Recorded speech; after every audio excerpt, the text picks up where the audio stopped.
Le Grand Matin Sud Radio, 7h-10h, Patrick Roger. Soyez libre avec vous, Elisabeth Lévy. Bonjour Elisabeth. Bonjour Patrick, bonjour à tous. On va revenir sur les bijoux volés au Louvre. Tiens, on a appris au passage qu'ils sont estimés à 88 millions d'euros. Et la présidente du musée, Laurence Descartes, elle va être entendue cet après-midi aussi au Sénat pour y revenir sur les conditions. C'est plus cher que la bague de Kim Kardashian. Hein, bon, alors, on a un tout petit peu de recul. Nous sommes mercredi, ça a eu lieu donc ce week-end. Alors, il y a eu les uns et les autres qui se sont exprimés. Est-ce que vous diriez, comme l'ont dit certains, que le casse du Louvre est une humiliation pour la France? Alors Patrick, dans la séquence calamiteuse que nous connaissons, entre le vaudeville gouvernemental, l'incarcération d'un ancien président de la République, le bazar des retraites et notre perte d'influence internationale, évidemment, on est naturellement tenté de faire de ce cambriolage un symbole supplémentaire du désastre français. Et alors que nombre de Français rêvent de couper la tête de leur monarque républicain, politiquement bien sûr, le vol des bijoux de la couronne semble être une métaphore de notre situation. Mais alors le plus amusant ou le plus curieux, c'est qu'on arrive à s'empailler politiquement sur cette affaire. Eh bien oui, c'est-à-dire alors pourtant tout le monde est contre, hein, il n'y a pas de partisans avérés des cambrioleurs, mais eh bien, je veux dire, selon qu'on est de droite ou de gauche, on ne réagit pas pareil, puisque à droite on dramatise et à gauche on minimise. Alors moi, vous le savez, je ne suis pas vraiment de gauche, mais je pense tout de même qu'on a un peu exagéré, peut-être surjoué le traumatisme et le chagrin des Français, dont bien peu connaissaient ces joyaux de la couronne. Hein. Ils connaissent mieux ceux de la Castafiore.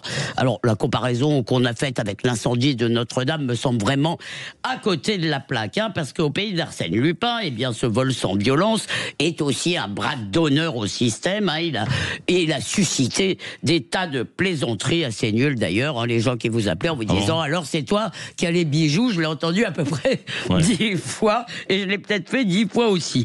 Eh bien, Patrick, rappelez-vous, après Notre-Dame, personne n'avait envie de plaisanter. Oui, alors, il y a une question, parce que je le disais, la présidente directrice du Louvre va être entendue là, au Sénat. Est-ce qu'elle doit démissionner ou pas? Alors là-dessus, je suis un peu plus hésitante qu'hier quand on en a parlé, parce qu'évidemment, d'abord, ça fait désordre, hein, que ce soit aussi facile de s'introduire dans le plus grand, le plus beau musée du monde et d'en repartir avec un tel butin tout de même. Hein. Les voleurs n'ont même pas eu besoin, vous savez, de ces matériels sophistiqués comme dans les séries, dans Ocean 12, etc.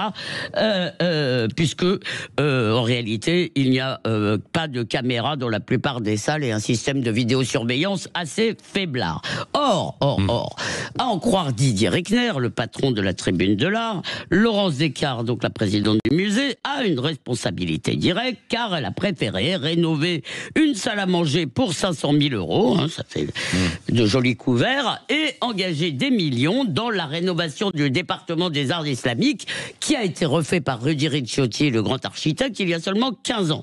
Elle a préféré tout cela plutôt que d'engager les dépenses de sécurité qu'elle savait pourtant nécessaires. Donc, Emmanuel Macron aurait peut-être dû accepter la démission qu'elle a tout de même eu l'élégance de présenter. Mais au-delà de Madame, donc on verra après cette audition, hein, Patrick, mais au-delà des erreurs de Madame Descartes et des responsables, eh bien, je trouve ce cambriolage interroge notre incapacité à préserver ce que les siècles passés nous ont légué. Hein. Nous renonçons à transmettre les grandes œuvres de notre littérature, et comme nous sommes obsédés par les revenus du tourisme, nous condamnons nos pauvres monuments à périr d'épuisement sous le piétinement. C'est ça le plus grave à mon avis, Patrick. L'urgence, ce n'est donc pas de couper des têtes, mais de limiter drastiquement le nombre de visiteurs. En attendant, le vol des bijoux de la couronne fera certainement un film épatant, et je vous fiche mon billet, Patrick, que les voleurs seront sympathiques. Bah non, mais il a déjà existé.